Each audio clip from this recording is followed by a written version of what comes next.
À condition de ne pas faire plus de 30 minutes à chaque fois. Ben voilà, ça fait les 30 minutes. On va quand même pas quoi, plus de 30 minutes. Ouais, alors moi, je le soupçonne.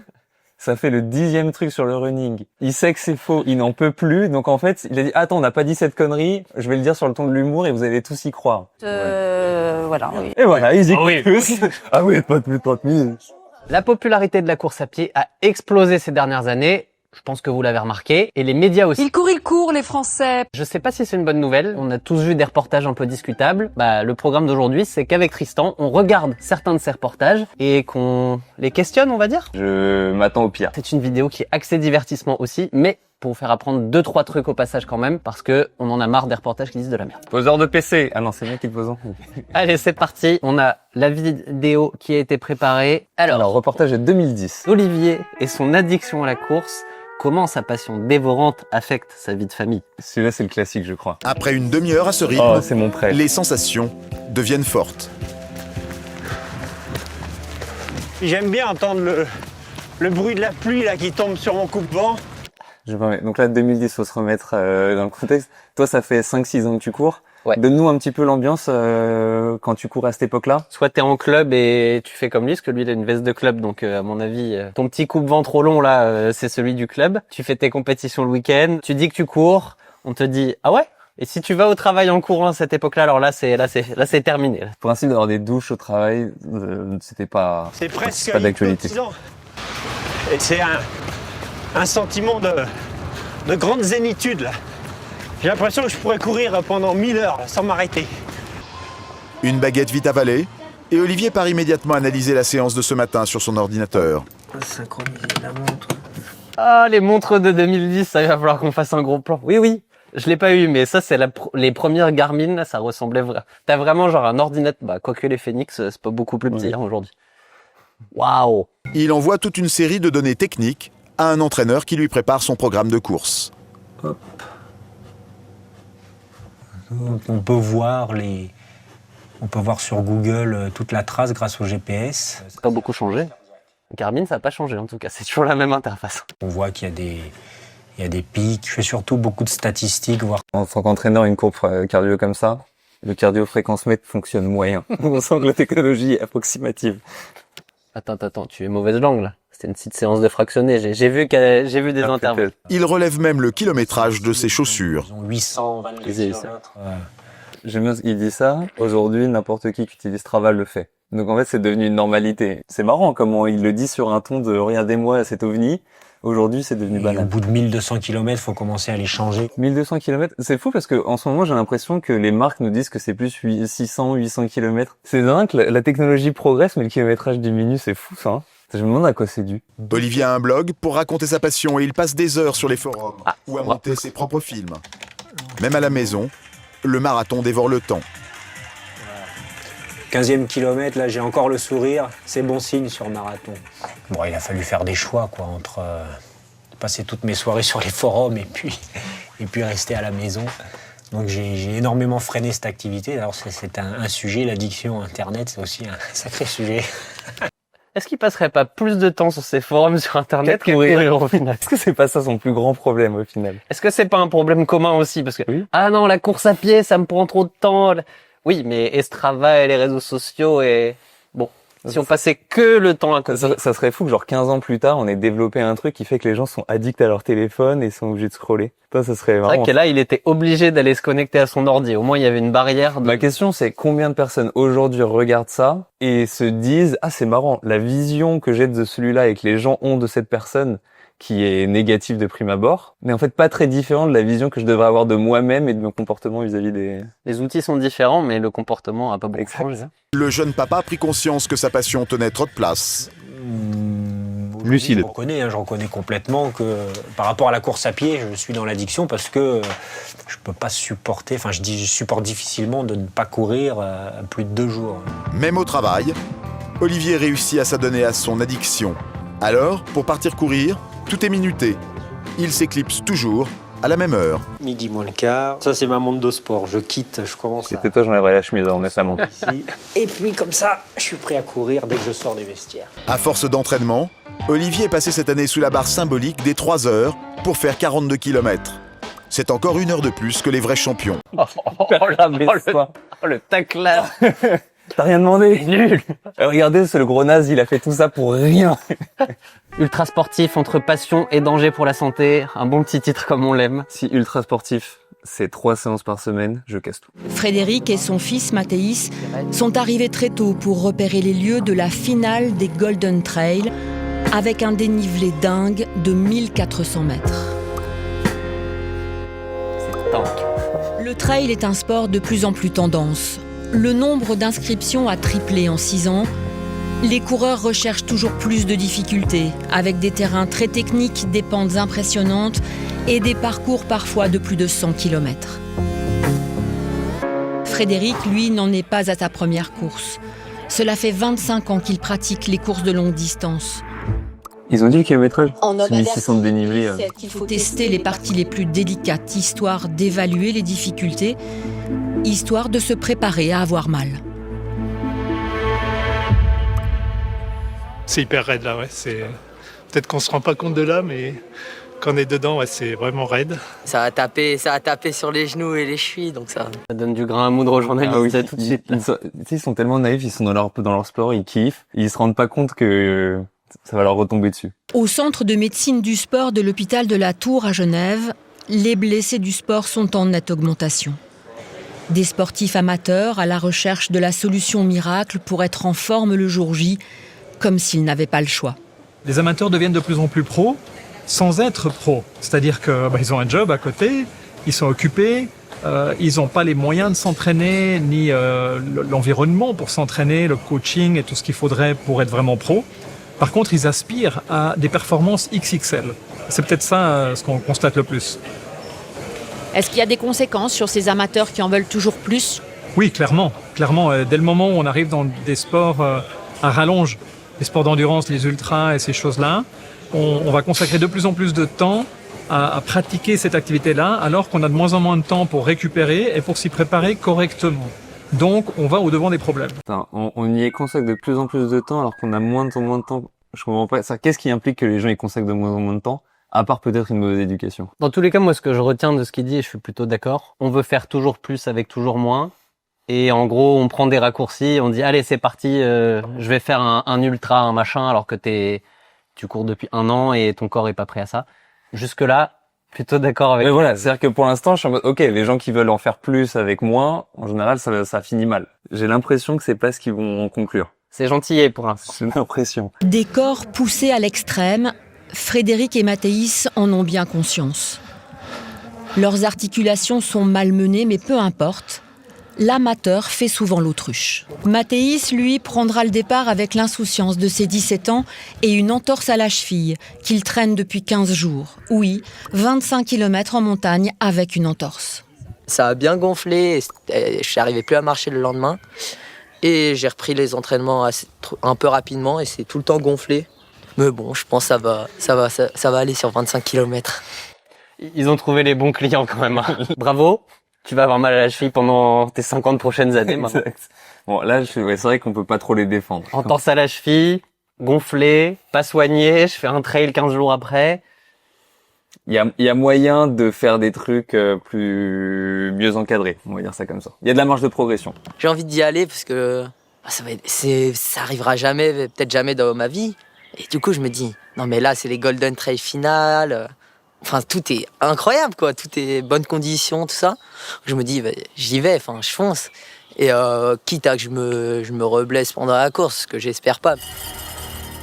Spoiler, ça va arriver. Après, moi, personnellement, je peux comprendre. Oui. Le truc que j'avais pas, c'est le fait de dire, t'as une échéance. Il a 17 ans, ça se trouve, à 18 ans, il change de catégorie, il pourra plus jamais. Je peux comprendre, même si, en plus, après, ouais, il est jeune, donc ça double tranchant à la fois. Il pourra peut-être se traîner un truc toute sa vie, mais à la fois, à cet âge-là, tu te fais n'importe quoi, en 3 jours, t'es à nouveau en marche.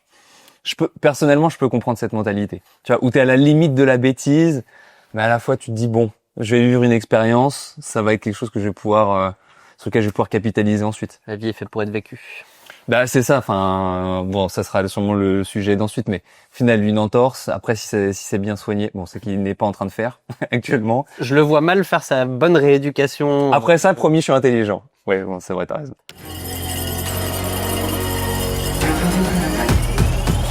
Les femmes partent les premières. Let's go! Frédéric et Mathéis sont là pour les encourager. L'occasion pour eux de prendre le pouls des efforts à fournir et d'avoir un retour sur les parties difficiles, voire dangereuses. Ce genre de compétition est connu pour provoquer de la casse. Les organisateurs veulent du spectacle. Les premières concurrentes arrivent et déjà les premières blessures.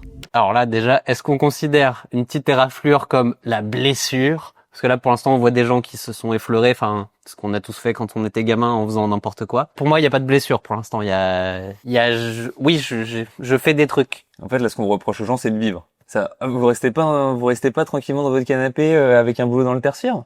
On comprend pas. Pour l'instant, c'est ça la reproche. C'est, les gars, vous vivez des trucs. Attention à ce que vous risqueriez d'y prendre du plaisir. Vous risqueriez d'avoir du bonheur dans votre vie. Il y avait beaucoup de petites blessures, après des choses un peu plus graves, c'était des plaies, entorses. J'ai vu une fille qui a couru avec ses orteils qui étaient cassés. Elle n'a pas quitté parce que c'était la finale, quoi. Si on prend le trail, l'ultra-trail, on va avoir deux catégories de problèmes de santé ou de blessures. D'abord, ça va être les blessures traumatiques, les entorses, surtout les chevilles, ou bien les contusions. Après, l'autre catégorie, c'est plutôt les surcharges. Donc les blessures au niveau des tendons, des muscles, les courbatures, les crampes, les tendinites, ce genre de choses qui sont très très présentes dans ce genre de pratique parce qu'on fait beaucoup, quoi, et on demande beaucoup à un appareil musculaire et tendineux qui est pas totalement prêt. Autre catégorie de problèmes, c'est plutôt médicaux, c'est-à-dire c'est pas des traumatismes, mais c'est comment gérer l'énergie, comment son estomac et tout le système digestif supportent l'effort de longue durée, sachant qu'il va falloir quand même se réalimenter, et que pendant l'effort, notre système digestif est épargné, c'est-à-dire on lui donne moins de sang parce qu'il doit aller ailleurs, pour les muscles, etc., pour le cœur, et donc il fonctionne moins bien. En fait, le problème principal, c'est que quand on parle de trail, d'ultra-distance, etc., il y a tellement de trucs négatifs qui pourraient être mis en avant. Et je suis prêt à être le premier à critiquer certains points. Pour l'instant, il n'y en a aucun qui ont été abordés. Tu vois, par exemple, quand là, t'as le médecin qui parlait de problèmes au tendon, de petites plaies, de trucs de machin. Moi, je reprends la phrase de Greg Major Mouvement que je trouve géniale. C'est en mode, mais qu'est-ce que tu préfères, avoir une tendinite que tu traites en 2 mois ou avoir un cancer dans 30 piges. Ils te vendent le truc comme une plaie, comme une tendinite, comme un truc horrible, mais les gens ne se comptent pas. Les gens sous-estiment l'avantage que ça a pour eux. Sachant que tu peux avoir des tendinites en travaillant, en faisant n'importe quoi d'autre aussi. Tu peux avoir des tendinites en ne faisant rien. C'est-à-dire qu'à force de ne rien faire, ton corps produit des tendinites tellement il n'est capable de ne plus rien endurer. Parce que si on compare des tendons de sportifs et un tendon de sédentaire, c'est pas le même. Il parle aussi de courbatures, de crampes. Oui, bon, alors si on met ça dans la catégorie des problèmes, ça va pas poser de problème à long terme. Oui, c'est pas agréable sur le moment, mais... C'est-à-dire que ça, c'est qu'est-ce que tu préfères? Développer un diabète ou t'écorcher les genoux? Ben, tu vois, moi personnellement, je choisis assez facilement. En fait, ce que tu retiens si tu cours pas, c'est il va m'arriver ça. Ah bah non, je peux pas faire ça. Là, vu que c'est plus humide qu'hier, c'est un peu stressant. Ouais. Je me dis, il va falloir vraiment faire gaffe. Il va falloir bien regarder où on met les pieds.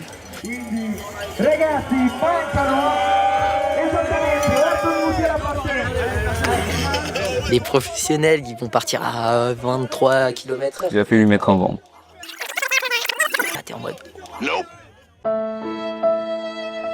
C'est incroyable. Je vais essayer de me placer un peu à l'avant justement pour être avec eux, peut-être prendre des photos, parce que c'est un truc. Vous êtes inquiet pour Mathéis? Ouais, parce que sa cheville, elle est quand même gonflée. Déjà, il n'a pas bien récupéré d'avant, du coup. Puis je sais qu'il va vouloir partir vite. Et j'ai peur qu'il se fasse une cheville. Spoiler, à 17 ans, tout le monde part vite. Déjà après, c'est compliqué, alors...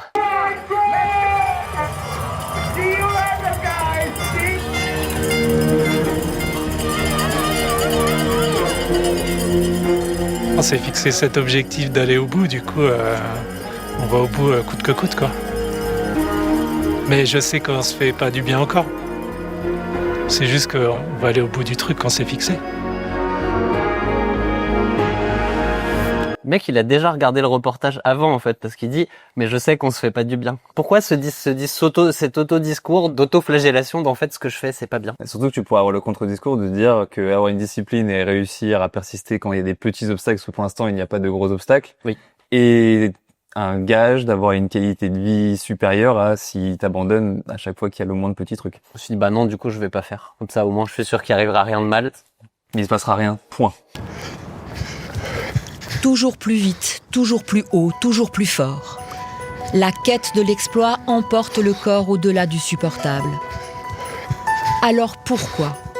Nous avons cherché une réponse avec un homme hors du commun, Christian Faton, l'homme qui veut battre des records.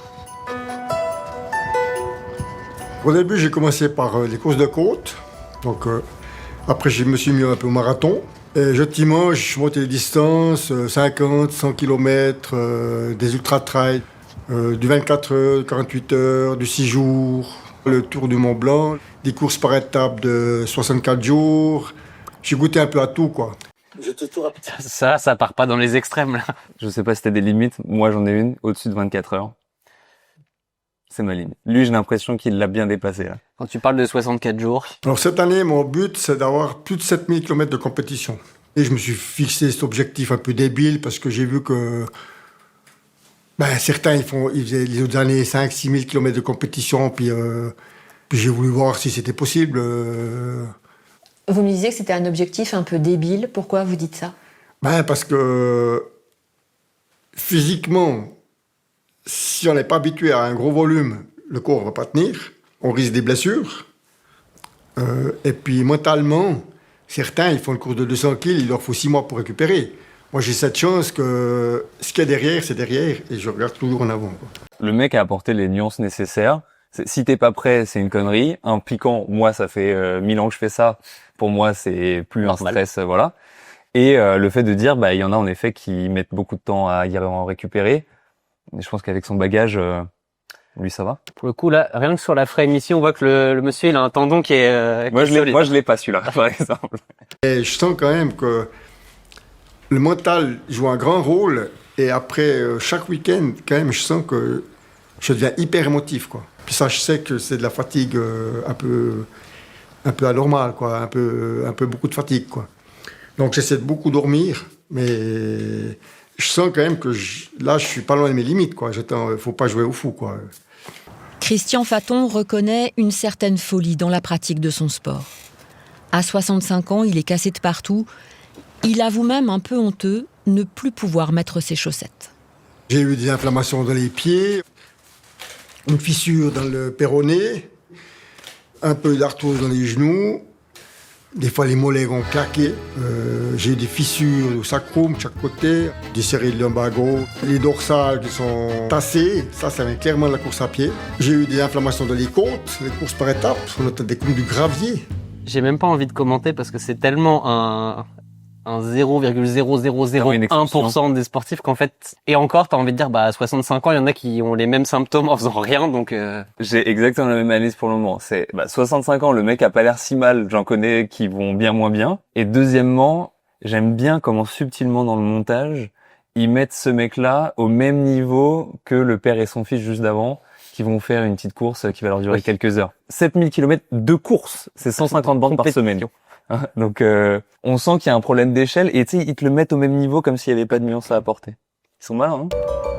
En 2009, il participe à la course la plus folle, la Trans-Europe. 4487 km en 64 jours entre l'Italie et la Norvège. Un truc de fou, avec une moyenne de 70 km par jour. Et encore, ça va. Une équipe médicale de l'université d'Ulm en Allemagne avait accompagné les participants pour étudier les effets de stress extrême avec ce genre de course. Les résultats ont montré une réduction de 5% du volume cérébral chez les coureurs et des fragilités émotionnelles. La question, c'est la fragilité émotionnelle. Elle est postérieure à la course ou elle le précède, ce qui pousse les gens à le faire? D'un côté, c'est inspirant de voir des gens faire des trucs fous, mais ma question intérieure, c'est pourquoi? Moi, à titre individuel, j'ai du mal à le concevoir. Ça veut pas dire que je le ferai pas un jour, parce que on peut toujours changer d'avis. Mais j'ai un 64 jours, machin, traverser l'Europe. Moi, je suis fatigué d'avance. J'ai envie de me mettre comme ça dans la chaise. Waouh. Ouais, je suis d'accord. Puis t'as vraiment un rapport au progrès et à la douleur qui est très différent du sport que nous on pratique et dont on fait la promotion. Oui. Qui est... C'est un autre sport. Exact. Ouais, tu t'entraînes pour un 10 km, tu progresses, tu passes de 56 à 54. Tu peux en retirer des leçons de vie qui vont te servir pour la suite. Là, c'est vrai que c'est autre chose, en fait. Totalement autre chose. Moi, je regarde ça avec autant du pourquoi que du impressionné d'avoir des gens qui sont capables de... Parce que je sais que moi, je serais incapable de faire ça, tout simplement. Même si je le voulais. Chope 2 plaquages. Il continue la liste. À Rimini, dans une descente. Et je finis les 35 derniers kilomètres, vraiment, je sais pas comment.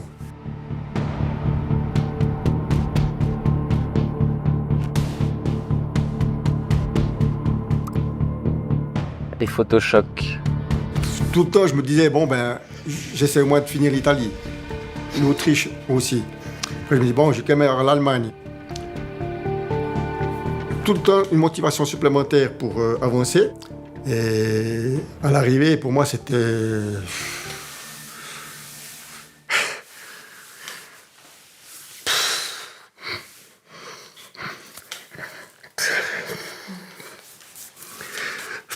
un cri de joie. Je suis désolé, mais... Parce que là, vous alliez au-delà de ce que le corps permettait d'aller? Ouais, complètement au-delà. C'est con, mais chaque fois que j'y pense, ça me fait ça. Hein. Ouais, c'est un cri de joie, et puis après, il y a une barrière, là... Et puis je m'affale là-dessus, là, puis je commence à... Et puis j'ai les nerfs qui lâchent, quoi. Comme toujours. C'est con, hein, mais... Souvent, et puis sur des distances beaucoup plus courtes, ce que les gens font, c'est... Ils font leur course, et après ils pensent déjà à la suite. T'as même pas ce moment de joie intense, t'as pas ce truc où ils savourent vraiment l'instant. Je trouve ça beau que même, je sais pas de combien de temps il l'a fait, mais qu'il garde ce truc positif émotionnel aussi intense, chose que beaucoup n'ont pas sur pourtant des distances beaucoup plus courtes. On comprend que vous avez beaucoup souffert pendant cette... ouais, mais... Et ce qu'on comprend moins, c'est pourquoi vous voulez recommencer. Ouais, ben j'espère moins souffrir, mais j'espère quand même vivre l'émotion de la fin. Ah, on repart dans la petite course avec ni vu ni connu, nos gens très lambda. Dans sa démesure, parce que moi je ne trouve pas ça normal. Je trouve qu'il a un rapport parfois plus sain à certaines personnes qui ne font rien. Je suis pas en train de normaliser ce qu'il fait, je trouve ça... Voilà. Bon, on n'a pas changé d'avis. Mais tu vois, si tu lis dans la nuance, je le trouve pas aussi démesuré qu'il pourrait l'être en faisant ça. Mathéis réussit un exploit. Il termine sa course en 2h35, un temps fabuleux pour un amateur, une demi-heure avant son père. Ça va chambrer. Au-delà des souffrances, la quête de la performance nourrit les athlètes au plus profond d'eux-mêmes. Ces moments d'émotion intense, on s'en souvient toute la vie. Un moteur stimulant pour sans cesse repousser les limites. Du coup, on occulte le fait que là, tu as une relation père-fils avec un truc que plein de gens n'ont pas, en fait, et qui vivent un truc où ils vont s'en souvenir, et tous les deux, ça va construire quelque chose. Enfin, il y a ce genre de côté aussi qu'on voit pas là-dedans, de partage, encore une fois, qui est quand même très très cool. Puis même au départ, je l'ai pas relevé, mais t'as vu, ils sont avec leurs potes, les mecs ils se checkent, ils vivent ça de façon sociale. À l'ombre des blessures physiques, il existe aussi des fragilités silencieuses. Des tourments que les sportifs doivent souvent affronter seuls. Un mal invisible que les succès sportifs ne protègent pas. J'avais pas de montre, je savais pas quelle allure, je savais même pas vraiment ce que c'était une allure. Et pour moi, je voulais juste me dire que j'avais couru une fois un marathon dans ma vie. Le premier marathon de sa vie est irréel, elle termine 3e. 2 ans plus tard, elle recommence et elle le gagne. Ça ne vous arrivera pas. Pas la peine d'espérer, ça n'arrivera pas. On comprend alors cette jeune sportive surdouée et son envie d'en faire plus. Elle s'attaque aux courses en montagne et à chaque fois, ou presque, elle termine dans les 3 premières. J'avais aucune idée vraiment de ce que c'était du volume, des intensités, combien il fallait en faire. Et du coup, je suis un peu partie la tête la première en me disant, bon ben, on va essayer de faire mieux, on va essayer de faire encore plus. Et surtout, ce que j'avais pas, c'était toute l'expérience de gérer des entraînements à côté d'un quotidien, en fait. Là, ils nous mettent quand même une bonne petite dose de frustration pour l'amateur en mode, oui, je faisais ça sans trop savoir ce que je faisais, et puis je gagnais des courses. Des discours typiques du mec doué. Ouf. Et en 2022, devient championne suisse de course en montagne. Impossible pour elle de faire marche arrière. Ce sont les premiers pas dans l'engrenage. On est pris comme dans une roue de hamster, en fait, où on continue, où en fait on voit plus vraiment la réalité, où c'est très très dur de s'arrêter parce qu'on n'a pas envie de voir, en fait, comme quoi on s'épuise ou on s'autorise pas. Donc une fois, un jour, on arrive à un entraînement et en fait on commence à pleurer parce qu'on peut plus. Parce qu'on a peur de l'entraînement, on a peur de ne pas réussir, parce qu'on sent que on n'a plus l'énergie, que ce soit physique, mais aussi mentale, de tout le temps se pousser. On n'a plus l'énergie mentale aussi de pousser son corps alors qu'il veut plus. C'est complètement débile. Mais parfois, je me suis même mise à espérer d'être blessée pour justement réussir à sortir de cette roue. Simone est cassée de l'intérieur, elle ne le sait pas encore. Elle est en burn-out. Professionnellement, il y a des gens qui burn out. Bah, elle, c'est son métier, elle burn out. On va dire le seul problème, c'est le biais du documentaire qui voudrait que les gens, en fait, les gens, s'ils regardent ça, ils se disent, ah bah, mon père qui fait du trail le week-end va dans cette case. Parce que je le savais. Je le sais, il en fait trop. Je le savais qu'il en faisait trop. Voilà, c'est bon. Est-ce qu'on avance, du coup, parce que je pense que ça, là, l'essentiel a été dit sur cette partie-là, c'est ils vont nous faire 10 minutes sur le burn-out. Allez, un petit peu de gymnastique. Allez, la gymnastique, ça fait ça en petit. Allez, hop, hop. J'attends la conclusion du... En Suisse, la seule médaille olympique dans l'histoire de la gymnastique artistique féminine date de 2016. Ce n'est pas beaucoup, mais c'est peut-être le prix à payer pour préserver nos athlètes. Je ne m'attendais à rien, je suis quand même déçu. Voilà comment je conclurai. Je m'attendais un petit peu à de la nuance et à ce que ça amène sur Monsieur Tout-le-Monde qui va regarder le reportage et qui puisse s'y retrouver. Et en fait, tu peux t'y retrouver nulle part parce que t'as que des extrêmes ou les seuls qui sont pas des extrêmes sont présentés en mode ils font un truc débile le week-end.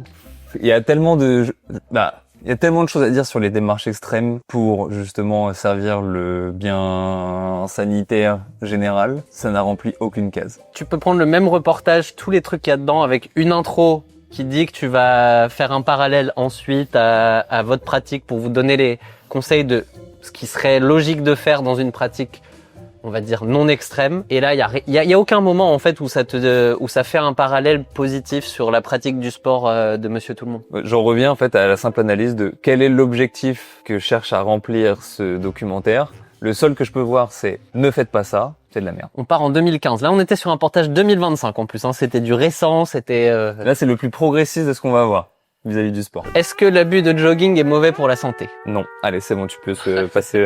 Allez, c'est parti. Il y avait une enquête danoise qui concernait le jogging et une fois encore, on a entendu ça. Oh, le jogging, ça peut être mauvais pour la santé pour certains d'entre nous. Déjà, il met de la nuance. Merci William, c'est gentil. Peut-être mauvais pour la santé pour certains d'entre nous. Comment faire pour éviter de se faire mal aux genoux, notamment Alors que dit cette enquête-là? Et elle est assez inquiétante, non? Oui, parce que face à l'engouement mondial, on va dire planétaire... J'aime bien son petit air coquin. Je sais pas où il va lui, mais j'aime bien son petit air coquin, je le connais pas. S'inquiéter.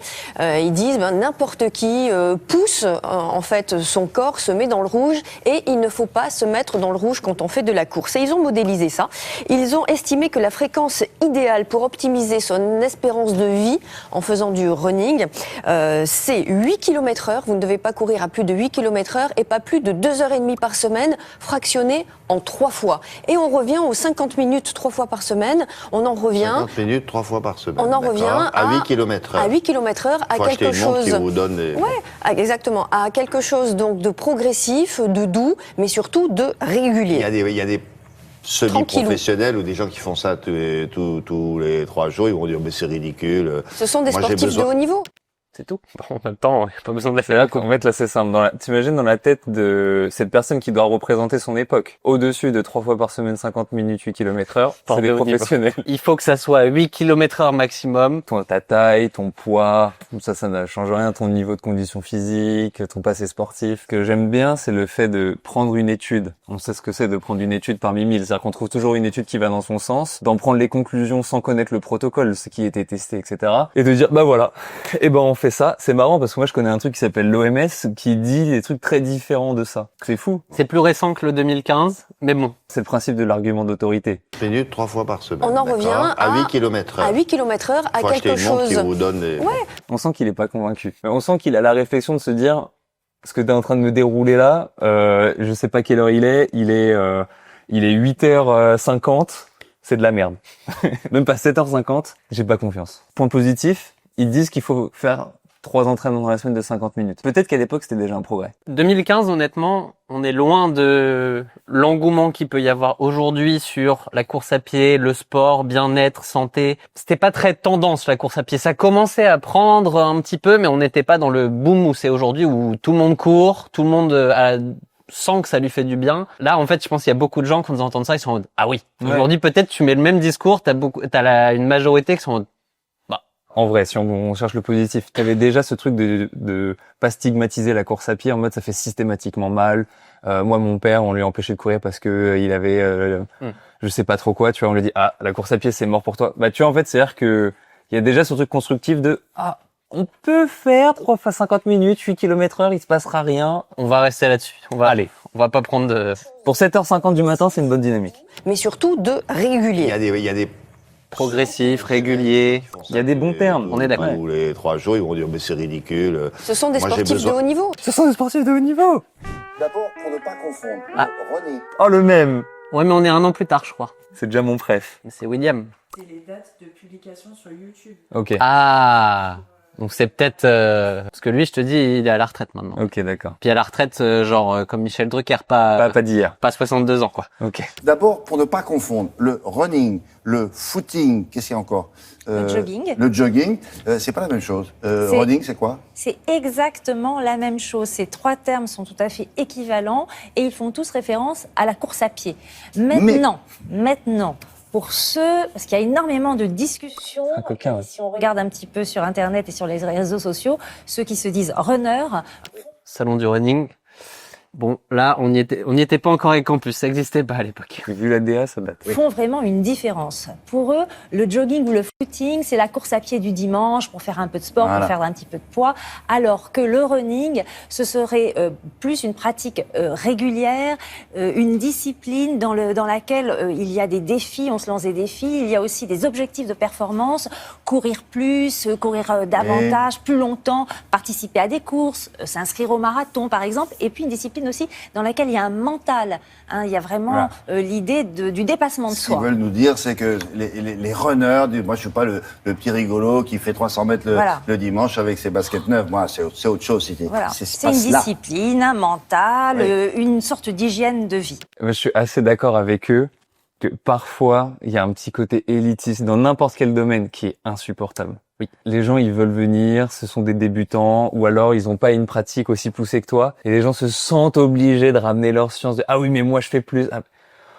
Oh, laissez les gens tranquilles, quoi. Ah, tu fais que ça? Exact. Bah non, mais attends, tu vas voir dans quelques années quand tu seras comme moi. Je vois très bien de qui ils parlent, je sais pas pourquoi ils en parlent, mais il doit y avoir quelqu'un dans leur entourage qui leur rappelle ça. Exact. Et puis lui, ça se sent qu'il doit en connaître. Le jogging, le running fait sécréter au cerveau des molécules de bien-être. Et certains, en courant beaucoup, vont avoir de plus en plus besoin de ces molécules du bien-être et être ce qu'on appelle un peu accro au running. Donc ça, c'est aussi un travers à éviter. Les chercheurs ont montré que la bonne dose, c'est pas plus de 2h30 par semaine. Ceux qui courent on y revient, hein. Finalement, ont la même espérance de vie que les personnes sédentaires, alors que ceux qui... Pardon? J'ai mal compris, je pense. Plus de 2h30 par semaine, bam, tu passes dans la frontière. Même espérance de vie que les sédentaires. Les chercheurs ont montré que la bonne dose... Les chercheurs. Pas plus de Quel chercheur, quelle étude, consensus ou pas.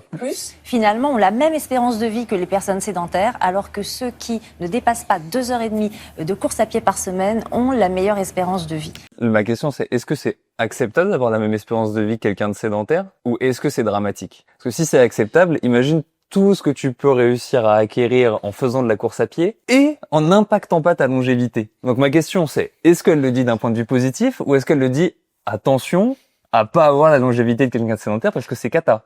J'ai pas l'impression que ça soit ta version. Je suis bizarre. Puis longévité, évidemment la notion de en bonne santé ou pas, ça... Donc voilà, la limite c'est à peu près 2h30 par semaine. La limite, donc c'est marrant comment tu vois le biais argumentaire dans lequel elle se met toute seule. En tout cas, elle a le sourire en disant ça. Oui, mais elle s'en rend pas compte, je pense. Hélas. À condition de ne pas faire plus de 30 minutes à chaque fois. Ben voilà, ça fait les 30 minutes. On va quand même pas quoi, plus de 30 minutes. Ouais, alors moi, je le soupçonne. Ça fait le 10e truc sur le running. Il sait que c'est faux, il n'en peut plus. Donc en fait, il a dit « Attends, on n'a pas dit cette connerie, je vais le dire sur le ton de l'humour et vous allez tous y croire. » Voilà, oui. Et voilà, ils y croient tous. Ah oui, pas plus de 30 minutes. Point commun entre ces reportages, j'ai l'impression que dans la majeure partie des cas, le journaliste, il a pas l'air forcément pratiquant. Donc bon, évidemment, on va facilement dans le cliché aussi parce qu'on a lu des trucs, on le reconstitue, on dit allez, voilà la réalité. Et on a l'impression un peu que tout le monde s'auto-convainc dans ce genre de reportage que c'est ok en fait, on pratique pas, tant mieux. C'est ce que certains viennent peut-être chercher en regardant ça aussi. Hein. Moi, je me pose la question de à quoi ça sert. Pourquoi est-ce que, évidemment, c'est pour que les gens le regardent, mais je me demande l'intérêt des trucs négatifs. Les trucs positifs ou qui essaient d'apporter la nuance, je comprends évidemment. Je sais qu'il y a beaucoup de kinés qui essaient de lutter de plus en plus depuis quelques temps maintenant, qui luttent contre la kinésiophobie, le fait d'avoir peur de bouger. Je me dis que c'est pas gagné encore, quoi. C'est pas gagné, mais nous, en tout cas, en tant que créateurs de contenu, le but, c'est d'amener de la nuance dans tout ce qui se passe. C'est-à-dire, c'est jamais tout blanc ou tout noir de toute façon. La vérité, elle est toujours entre les deux. Il y a du positif, il y a du négatif. Si on fait bien les choses, on va tendre vers le positif au maximum, on fait de notre mieux et c'est ça que j'aimerais qu'on essaye de continuer de véhiculer. Et abonnez-vous si ça vous intéresse parce qu'on va refaire des contenus longs comme ça peut-être parce que je pense que cette vidéo va être relativement longue. Même si on la cut, oui, ça fait quand même une heure et demie qu'on est en train d'enregistrer. Vous verrez combien on en garde. Dites-nous en commentaire, à la prochaine.